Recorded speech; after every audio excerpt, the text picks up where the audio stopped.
नमस्कार, मैं हूं शैलेंद्र सिंह और आप देख रहे हैं हमारा YouTube चैनल शब्द शब्द शैलेंद्र सिंह। आज हमारे साथ बेहद खास मेहमान हैं समरजीत रंधावा जी, जो सूफी गायकी का एक बहुत ही चर्चित और उभरता हुआ नाम है।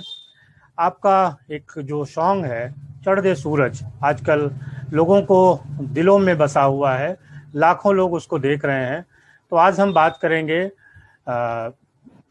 समरजीत जी से सूफी गायकी पर, उनके कैरियर पर और ढेर सारी बातें। तो सबसे पहले समरजीत जी, आपका बहुत बहुत स्वागत है, आपने समय निकाला हमारे लिए। थैंक यू शैलेंद्र जी, इतना अच्छा मंच आपने मुझे दिया है मेरे विचार व्यक्त करने के लिए। और चढ़ दे सूरज की जो आपने मुझे मुबारकबाद दी है वो पूरे देश को मुबारकबाद इसलिए क्योंकि एक सूफी सॉन्ग है और कुछ मैसेज देता है। तो उस हवाले से ये सॉन्ग बहुत इम्पोर्टेंट है जी। तो चढ़ दे सूरज के बारे में कुछ हम लोगों को और बताइए, कुछ कैसे इसकी शुरुआत हुई थी और क्या खास बात है जो इतने कम समय में लाखों लोगों तक पहुंच गया। जी, चढ़ दे सूरज की सबसे जो ज्यादा खास बात है, अहम बात है, वो ये है कि ये जो कलाम है ये इतने बड़े जो हुए हैं, बुल्ले शाह, बाबा बुल्ले शाह, जिनको आप फकीर कह लें, तो उन्होंने उनकी कलम से ये चढ़ दे सूरज टलदे वेखे बुझदे दीवे बलदे वेखे शायरी जब मैंने सुनी, जब मैंने पढ़ी, तो मुझे लगा कि मुझे इसको कंपोज करना चाहिए। और वहां से ये आइडिया आया, मैंने इसका ऑडियो बनवाया और फिर एक बहुत खूबसूरत चंडीगढ़ की मुझे टीम मिली, लकी 26 प्रोडक्शन, जिन्होंने इसको बहुत खूबसूरत तरीके से, जैसा मैं चाहती थी, इस गाने की धुन बनाते वक्त, इसका म्यूजिक बनाते वक्त, तो फिर ये गाना पंजाब की अलग अलग लोकेशन में शूट किया गया। तो कितना बड़ा गाना है, क्या शूटिंग कहाँ कहाँ की, थोड़ा सा विस्तार से बताइए लोगों को। देखिए शैलेंद्र जी, जो गाना किसी संत की, पीर फकीर की शायरी है, वो तो खुद में एक बहुत बड़ा गाना है। और शूट हमने इसको पंजाब के चंडीगढ़, पटियाला, संगरूर लोकेशन पे किया था जाके।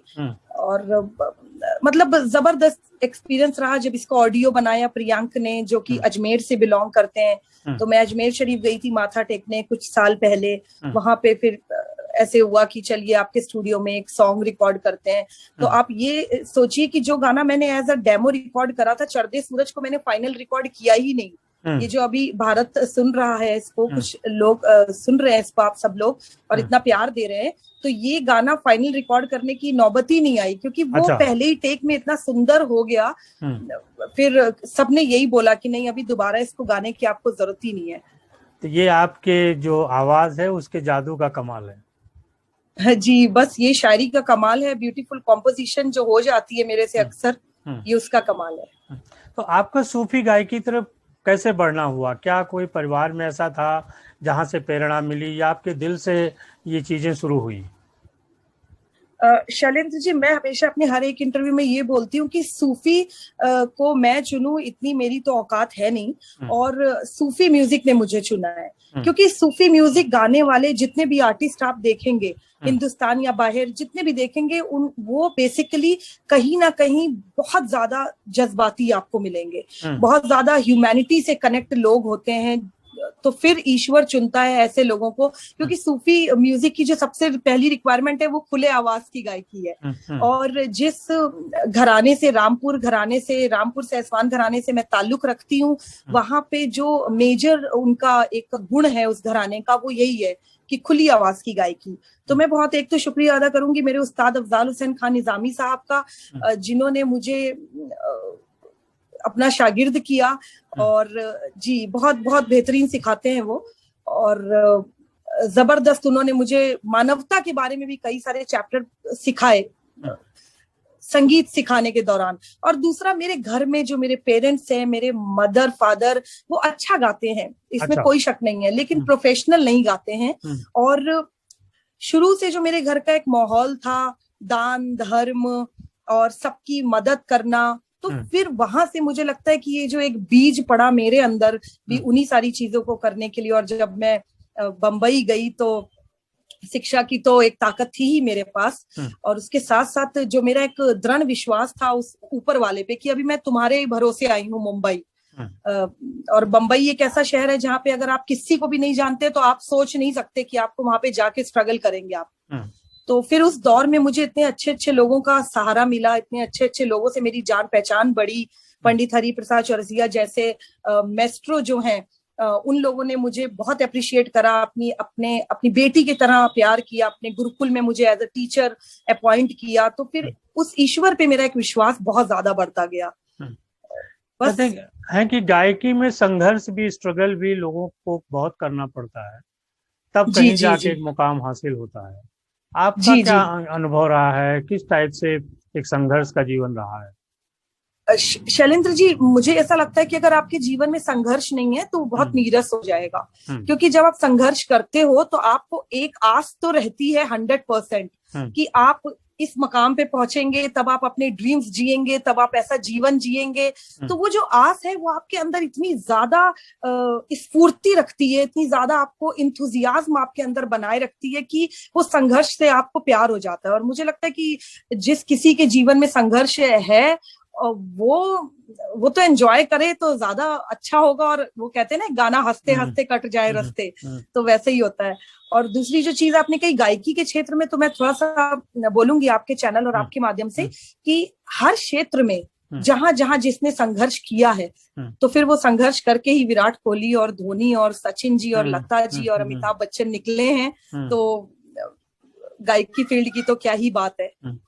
कब आपने फैसला किया था या सोचा था कि अब हमें एक गुरु से सूफी का सीखना चाहिए? क्योंकि माहौल तो था आपके घर में, लेकिन जो एक वो ट्रेनिंग होती है, जो एक गुरुकुल में पढ़ाई होती है, वो एक अलग होती है। जी जी।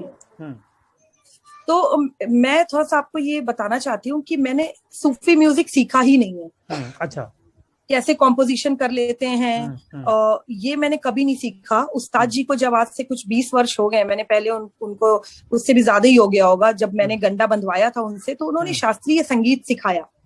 और शास्त्रीय संगीत के साथ जो उन्होंने चीज सिखाई वो ये थी कि ईश्वर से प्रेम कैसे होता है, सच्चा प्रेम। क्योंकि जब वो गंडा बांधते हैं तो वो मीराबाई का भजन सिखाते हैं, तो वहां से फिर मीरा से प्रेम हुआ, मीरा मुझे कृष्ण तक लेके गई, और फिर कृष्ण का तो जो भक्त हो जाए वो तो फिर उसका बेड़ा पार होता ही है। तो उस्ताद जी ने मुझे शास्त्रीय संगीत के बहुत स्ट्रॉन्ग गुण सिखाए हैं, जिससे कि मुझे ऐसा कहते हैं लोग कि आई एम वेरी वर्सेटाइल। जब मैं सूफी के टेक्सचर में गाती हूँ तो आवाज सातवें आसमान तक पहुंचती है कान्हा जी की कृपा से। फिर जब मैं गजल भी सिखाई, उस्ताद जी ने हम लोगों को गीत सिखाए हैं। और जितने भी अभी टी सीरीज से भी मेरे सॉफ्ट वाले जो भक्ति संगीत के रिलीज हुए हैं सॉन्ग, वो सारी कॉम्पोजिशन भी मेरी है। तो अगर आप उनको सुनेंगे तो बहुत माइल्ड है, वो उसमें कोई सूफी वाली बात नहीं है। तो सूफी म्यूजिक मैंने जैसे आपको कहा कि सीखा नहीं जा सकता, ये तो जब उसकी कृपा होगी, तो माँ सरस्वती की कृपा होगी, तो वो आप संतों की, जैसे मुझे किसी ने इंटरव्यू किया था तो उसने मुझे ये बताया था कि आप हिंदुस्तान की एकमात्र पहली गायिका हैं, सिख गायिका हैं जो मीरा को गाती हैं, जो कबीर को गाती हैं, जो सूरदास को गाती हैं, जो तुलसी को गाती हैं। तो मेरे लिए बड़ी एक ऑनर की ये बात है। उसकी एक वजह ये भी हो सकती है कि शायद आप गंगा किनारे उन नाव की हैं जहां माँ गंगा का एक आशीर्वाद मिला है। माँ गंगा से प्रेम बहुत अद्भुत है, बहुत अनोखा मेरा प्रेम है, बहुत अनोखी मेरी उनसे बॉन्डिंग है। और लोग कहते हैं कि भगवान से हमने प्रार्थना की और उसने हमारी बात सुन ली। और मैंने तो जब माँ से इच्छा की कि मुझे हरिद्वार में गाने का बहुत मन है, हर की पौड़ी में, तो वो पतंजलि ने इतना बड़ा कॉन्सर्ट कराया था 2017 में जुलाई में। और फिर उसके बाद सरसैया घाट कानपुर में एक बहुत बड़ा कानपुर एडमिनिस्ट्रेशन ने जी प्रोग्राम करवाया था। बहुत ही सुंदर प्रोग्राम था, नगर निगम और कानपुर विकास प्राधिकरण ने करवाया था। फिर उसके बाद नमामि गंगे का प्रोग्राम। तो माँ गंगा से तो संबंधित कहीं भी कोई भी प्रोग्राम होता है तो मुझे याद कर लिया जाता है। अभी आपने एक शब्द इस्तेमाल किया था, गंडा बांधना। जो लोग शास्त्री से जुड़े हैं, गुरुकुल को जानते हैं, वो तो इस शब्द का मतलब जानते हैं, लेकिन आज की जो नई जनरेशन है शायद उसमें से बहुत कम लोग इसको जानते होंगे। मैं आपके माध्यम से चाहता हूं कि थोड़ा सा इसके बारे में नए लोगों को विस्तार से बताइए कि गंडा बांधना क्या होता है। जी, तो गंडा बांधना एक ऐसा संस्कार है संगीत विद्या के क्षेत्र में, जब आपको आपका जो गुरु है, मुर्शीद है, गुरु है, वो आपको जब अपना शागिर्द करता है, एक तो करते ही बहुत मुश्किल से थे पहले लोग, तो वो जब गंडा बांधते हैं तो वो उनकी हर खुशियां आपकी हैं और आपके हर गम उनके हो जाते हैं, और वो आपको अपने बच्चे की तरह बिल्कुल ट्रीट करते हैं। और ये गंडा बांधना उस्ताद के लिए एक बहुत बड़ी रिस्पॉन्सिबिलिटी भी है, क्योंकि वो फिर उसको बहुत तन मन धन से सिखाते हैं कि अब मेरे बच्चे ने मेरे घराने का और मेरे नाम का गंडा बांधा है, तो वो कुछ तो भी जीवन में और इस क्षेत्र में उसने करके जाना है। शिष्य की जिम्मेदारी इसलिए बढ़ जाती है कि आजकल आप किसी को शिष्य बनाएं और ऊंची आवाज में बात कर दें तो वो बुरा मान जाते हैं, अगले महीने से आपके पास आना छोड़ देंगे, सीखना छोड़ देंगे। लेकिन जब आप एक गुरु से गंडा बंधवाई कर लेते हैं तो फिर उनकी, जैसे मैंने बोला कि उनके सारे सुख आपके, आपके सारे दुख उनके, और उनके सारे दुख आपके, आपके सारे सुख उनके हो जाते हैं। तो मतलब मेरे उस्ताद जी तो ऐसे होता था कि जब मैं जाती थी उनके घर पे तो सबसे पहले मुझे ये पूछा जाता था कि तुम खाना खा के आई हो, क्योंकि मैं वो टाइम पे जी सेठ आनंदराम जयप्रिया स्कूल में एज अ टीचर थी, एज अ म्यूजिक टीचर थी। तो मैं स्कूल खत्म होने के बाद, सोचिए, आप जाती थी उस्ताद जी के घर में, तो वो सबसे पहले ये कहते थे तुमने खाना खाया, तुम्हें भूख तो नहीं लगी है? तो मैं बोलती थी नहीं मुझे भूख नहीं लगी है। तो फिर वो फटाक से मेरे लिए चाय बनवा देते थे। और आप बिलीव नहीं करेंगे, मुझे कभी मेरे उस्ताद ने घड़ी देख के सिखाया नहीं, भले ही उनके रूम में 50 शागिर्द बैठे हो। तो वो जो एक मोहब्बत थी, और मेरी आज भी उनके साथ मोहब्बत है। मैं जब भी आती हूँ, मुझे टाइम मिलता है, मैं फौरन उनसे मिलने जाती हूँ, उनका आशीर्वाद लेने जाती हूँ। तो मैं आपके चैनल के माध्यम से यूथ को एक गुजारिश भी करूंगी कि गंडा बंधवाना एक बहुत बहुत ब्यूटीफुल रस्म है, जिसकी वजह से हमारा शास्त्रीय संगीत बिल्कुल तरोताजा रह सकता है। बस उसके लिए शागिर्द को थोड़े सेक्रीफाइस करने पड़ते हैं, जो आजकल के बच्चे करना चाहते नहीं है। शागिर्द भी और गुरु भी दोनों की एक ही बात है। अच्छा, आपके अगले प्रोजेक्ट क्या हैं चढ़ते सूरज के बाद? जो चढ़ते सूरज के साथ ही मेरा 8 गानों का, सूफी गानों का, जो मैंने कॉन्ट्रैक्ट साइन किया जी म्यूजिक के साथ। और बॉलीवुड के लिए मैंने 2-3 गाने जी पिछले 1-2 साल में, बहुत बड़े म्यूजिक डायरेक्टर हैं Orko pro Mukherjee, I think he is the very original music director. उन्होंने केसरी जैसा गाना दिया है हिंदुस्तान को, तो उनके साथ मैंने 1-2 गाने रिकॉर्ड करे फाइनल। देखिए, शूटिंग शुरू होती है तो गाने भी पिच होना शुरू हो जाएंगे। और जो सबसे मेरा नियर प्रोजेक्ट है, जो पेंडिंग था, which is a very beautiful song of Bhandari Mahadev, जो हम बहुत जल्दी उत्तराखंड की अलग अलग लोकेशंस पे शूट करेंगे। तो इसके बारे में कुछ बताइए, क्या है महादेव भंडारी में, और उत्तराखंड में कहाँ शूट होगा? हाँ, तो ये जैसे मैंने आपको बताया कि मैं तो कृष्णा की भक्त हूँ। तो पता नहीं मुझे कैसे, जब लास्ट वाला पैंडेमिक था 2020 वाला, मुझे बहुत ज्यादा एक एंजाइटी होने लगी बनारस जाने की और बाबा विश्वनाथ के दर्शन करने की। पर मुमकिन इसलिए नहीं था क्योंकि बहुत ज्यादा स्ट्रिक्ट था प्रशासन भी, मंदिर खुल रहे नहीं, तो नहीं जा पाई मैं वहां पे। बट सिर्फ उनका नाम भर और सिमरन करने से पता नहीं, मैं आपको बता नहीं सकती हूँ, मुझे एक अलग सी ताकत मिलने लगी। तो फिर मैंने इस गाने को लिखा है, और मैंने गाने की 2 लाइनें लिखी भी ऐसी हैं कि विपदा आई तुझे पुकारा बाबा विश्वनाथ। अच्छा। फिर वहां से मेरा शौक है गाने को प्रोड्यूस करना, so I am a song producer also. फिर उस गाने को बहुत बेहतरीन तरीके से हम लोगों ने, लखनऊ में ऋषित चौहान हैं और दीपेंद्र जी हैं, बहुत अच्छे फ्लूट वादक हैं, उनके साथ हमने इस गाने को रिकॉर्ड करा। जैसा मैं चाहती थी वैसा रिकॉर्ड हुआ। अब थोड़ा सा माहौल ठीक हो रहा है, तो बिल्कुल, क्योंकि अगर हम महादेव की बात करते हैं तो पहाड़ों की और हिमालय की बात अपने आप जहन में आ जाती है। तो Uttarakhand is the best place for that. तो मैंने सोचा है रुद्रप्रयाग और यमुनोत्री और दूसरी साइट्स भी हैं जहाँ पे जाके हम लोग रेकी करने के बाद इसको बहुत बेहतरीन तरीके से शूट करेंगे। आपका कोई सामाजिक संस्था भी है जिसके जरिए आप समाज के लोगों की मदद करती हैं? हाँ जी, मेरी संस्था समर जहां फाउंडेशन के नाम से है, और सिर्फ लोगों की मदद करना नहीं था। जो काम मैं अब संस्था में कर रही हूँ वो मैं 10 साल से करती आ रही हूँ, लोगों की मदद करना जिस भी तरीके से मैं कर सकती हूँ। बट ये संस्था को खोलने का मेरा जो उद्देश्य है, वो सबसे बड़ा उद्देश्य माँ गंगा की स्वच्छता है, और दूसरा उद्देश्य वृद्धा आश्रम और गौशाला जैसी संस्थाएं और हमारे भारत में अभी देखा जाए तो हैं भी, बट उतने सुचारू रूप से मैंने कहीं देखा नहीं है कि वृद्धाश्रम को, जैसे मैं लंदन गई थी 2018 में, तो when I visited old age home तो दिल खुश हो गया। मतलब एक अच्छे खासे घर परिवार वाले इंसान को भी वहां पे जाने को और रहने को मन करे। तो वहां से एक आइडिया जनरेट हुआ कि मेरी इच्छा है, मेरी विश है कि मैं अपने प्रशासन और शासन की सहयोग से मैं हिंदुस्तान में ऐसी गौशाला, ऐसे वृद्धाश्रम का निर्माण करूं जो फिर एक लोग भी अगर हमारे देश में आए तो वो भी देख के ऐसी फील करें जैसा मैं जब लंदन गई थी, south hall Birmingham Scotland perform करने, तो मुझे बहुत अच्छा लगा था। और माँ गंगा की स्वच्छता के लिए मैं बहुत ज्यादा अवेयर रहती हूँ। कहीं भी कॉन्सर्ट करने जाती हूँ तो मैं मेरी माँ गंगा का इंडो फ्यूजन एक सॉन्ग है उसको जरूर परफॉर्म करती हूँ, और मुझे बुलाया भी जाता है उस सॉन्ग को परफॉर्म करने के लिए। तो समर जहां फाउंडेशन का उद्देश्य, जहां जहां फाउंडेशन की आवश्यकता होगी हमारे वॉलंटियर्स काम करेंगे।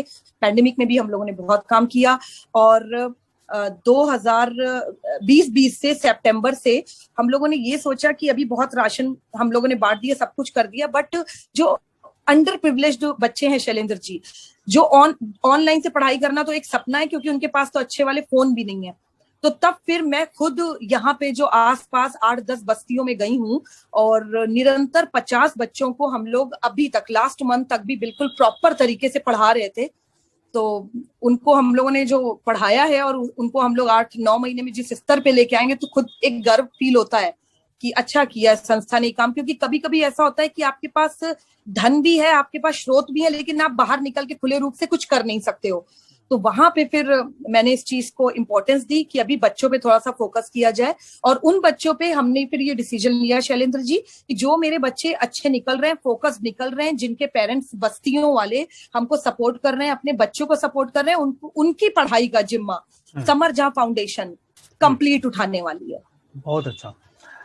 आप मीरा को गाती हैं जी, और मीरा की प्रशंसक भी हैं, उनकी फॉलोअर भी हैं, उन्हीं मैं उनकी भक्त हूँ। मैं उनको माँ मीरा के नाम से पुकारती हूँ, क्योंकि बचाने वाली ही वही है मुझे। जो एक प्रेम का, लगाव का, एक प्यार का दर्शन रहा है, मीरा का एक अलग दर्शन रहा है। जी जी बिल्कुल।